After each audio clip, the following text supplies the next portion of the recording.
اللہ الرحمن الرحیم۔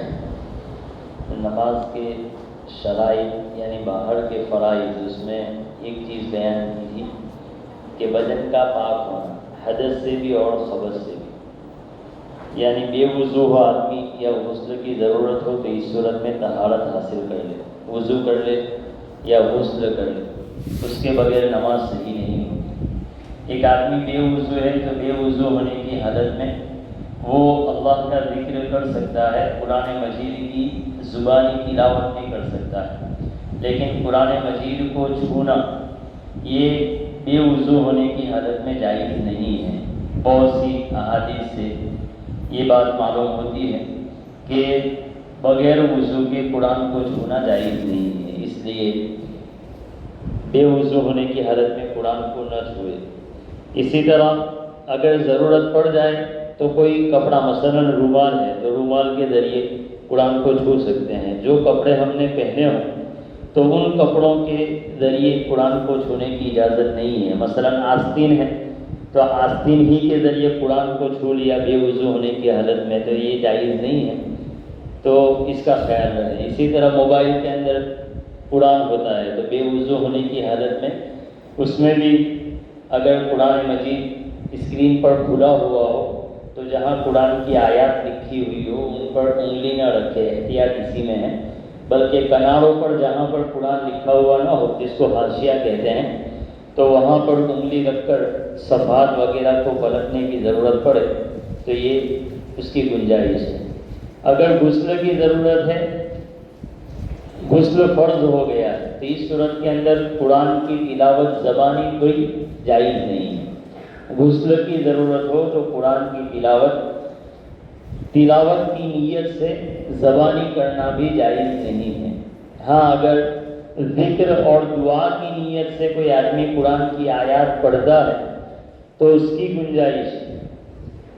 ایک آدمی کو غسل کی ضرورت تھی اور قرآنی آیات اس نے بطور ذکر اور بطور دعا کے پڑھی، دعا پڑھی ربنا آتنا فی الدنیا، دعا کی نیت سے یہ قرآن کی آیت ہے تو اس کی اجازت ہے، لیکن تلاوت کی نیت سے قرآن کی تلاوت، قرآن کی آیات کو پڑھنا اس کی اجازت نہیں ہے۔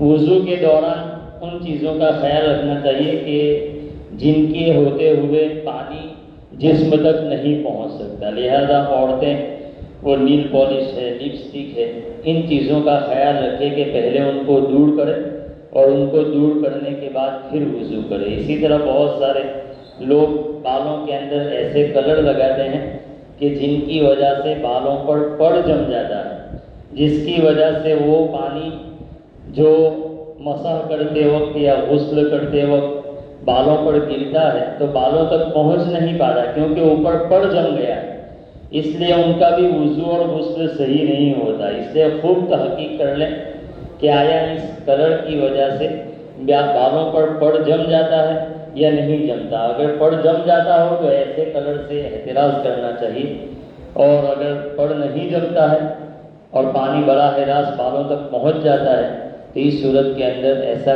جو سیاہ رنگ چھوڑ کر کوئی دوسرا رنگ کرنے کی اجازت ہے۔ سیاہ رنگ کرنا یہ مکروہ تحریمی ہے، لہذا اس کی اجازت نہیں ہے۔ اسی طرح بدن کے اوپر رنگ لگ گیا ہے آئل پینٹ تو اس کو بھی پہلے دور کرے کیونکہ اس کے ہوتے ہوئے بھی پانی نیچے جسم تک نہیں پہنچے گا۔ اور اگر واٹ کی نشانی ہے تو وہ ایسا مادہ ہوتا ہے کہ وہ نیچے جسم تک پہنچنے کے لیے مانع نہیں بنتا، یعنی اس کے ہوتے ہوئے بھی پانی نیچے جسم تک پہنچ جاتا ہے، لہذا اس کو دور کرنے کی ضرورت نہیں ہے۔ وہ جب انگلی پر پڑا رہے تب بھی وضو صحیح ہو جائے گا۔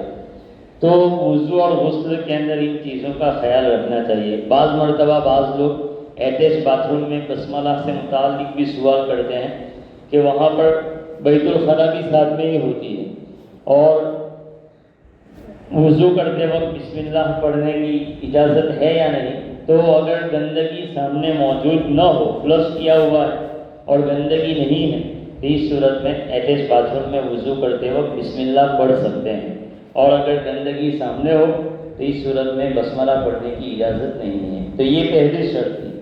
دوسری شرط ہے کہ جگہ کا پاک ہونا. آدمی جس جگہ پر نماز پڑھ رہا ہے تو اس جگہ کا پاک ہونا یہ ضروری ہے. تو جگہ کے پاک ہونے سے مراد کہ جن جگہوں پر اس کے سجدے کے اعضاء لگتے ہیں، پیر ہے، دونوں ہاتھ ہیں، چہرہ ہے، تو اس کا پاک ہونا ضروری ہے. لہذا اگر ایسی جگہ پر نماز پڑھنے کا اتفاق ہوا کہ گندگی ہے لیکن یعنی زمین ناپاک ہے لیکن وہ پیٹ کے سامنے آ رہی ہے اور اس پر نہ ہاتھ رکھتے ہیں، نہ گھٹنے رکھتے ہیں، نہ پیر رکھتے ہیں، تو اس صورت میں وہاں نماز جائز ہو جائے گی. اور زمین اگر ناپاک ہو جائے لیکن خشک ہو جائے، سوکھی ہو جائے اور نجاست کا اثر اس زمین پر سے دور ہو جائے، نہ بدبو آ رہی ہے نہ نجاست کا رنگ وغیرہ باقی ہے، تو ایسی ناپاک زمین خشک ہو جانے سے نماز کے لیے پاک سمجھی جائے گی. لہذا اس پر اگر کوئی آدمی نماز پڑھنا چاہے تو پڑھ سکتا ہے. سفر میں ایسا اتفاق ہوتا ہے کہ پلیٹ فارم پر نماز پڑھنی ہے تو شبہ ہوتا ہے کہ یہ جگہ پاک ہوگی یا نہیں، تو ظاہر سی بات ہے کہ وہاں نجاست کا کوئی اثر ہمیں معلوم نہیں ہو رہا ہے اور وہ جگہ خشک ہو گئی ہے تو وہ پاک سمجھی جائے گی. اگر کپڑے پر نماز پڑھ رہے ہیں اور وہ کپڑا ناپاک ہو تو پھر اس کو دھونا ضروری ہے. ہاں، جہاں پر ہم سجدہ کر رہے ہیں وہ جگہ پاک ہے اور کنارے پر وہ کپڑا ناپاک ہے. چادر ہے تو ایک کنارے سے ناپاک تھی لیکن ہم نے پاک کنارے پر نماز پڑھی تو کوئی حرج نہیں. اور اس ضمن میں یہ بھی یاد رکھنا چاہیے کہ کپڑا اگر ناپاک ہو جائے تو اس کو پاک کرنے کا طریقہ یہ ہے کہ اس کو 3 مرتبہ دھویا جائے اور تینوں مرتبہ اچھی طرح نچوڑ لیا جائے تاکہ نجاست کا اثر اس سے دور ہو جائے تو وہ کپڑا پاک ہوگا. اور اگر قالین ہے، یہ کارپیٹ ہے اور کارپیٹ کسی وجہ سے ناپاک ہو گیا، اس پر گندگی گرنے کی وجہ سے، تو ایسی صورت میں اس کو تو نچوڑ نہیں سکتے، تو اس کا طریقہ یہ ہے کہ اس کو 3 مرتبہ دھویا جائے. پہلی مرتبہ اچھی طرح پانی سے دھوئے اور اس کو اس میں سے قطرے ٹپکنا بند ہو جائے وہاں تک چھوڑ دے. پھر دوسری مرتبہ واپس اس کو دھوئے اور قطرے ٹپکنا بند ہو جائے وہاں تک اس کو چھوڑ دے. پھر تیسری مرتبہ اسی طرح دھوئے. تو 3 مرتبہ اس طرح دھوئیں گے تو کارپیٹ جو ہے وہ پاک ہو جائے گا. اسی ضمن میں یہ مسئلہ بھی آتا ہے کہ گھروں میں بچے بستر پر پیشاب کر دیتے ہیں. گدا ہے، اگر کپڑوں کی گدری ہے تو اس کو تو ہم دھو سکتے ہیں، لیکن روئی دار گدا ہے یا میٹریس ہے اور اس پر بچے نے پیشاب کر دیا تو اب کیا مسئلہ ہوگا؟ تو ظاہر سی بات ہے کہ ہمارے یہاں گیلا کپڑا اس پر پھیر دیتے ہیں. تو گیلا کپڑا پھیر دینے سے وہ گدا اور وہ میٹریس پاک نہیں ہو سکتا. ہاں اتنا ہے کہ اس پر آپ چادر بچھاؤ اور اس چادر پر بیٹھ کر عبادت کرو، اس پر سو تو کوئی حرج نہیں، لیکن وہ گدا پاک نہیں ہوگا. پاک کرنے کے لیے تو اس کو 3 مرتبہ دھونا ہی پڑے گا پانی کے ذریعے.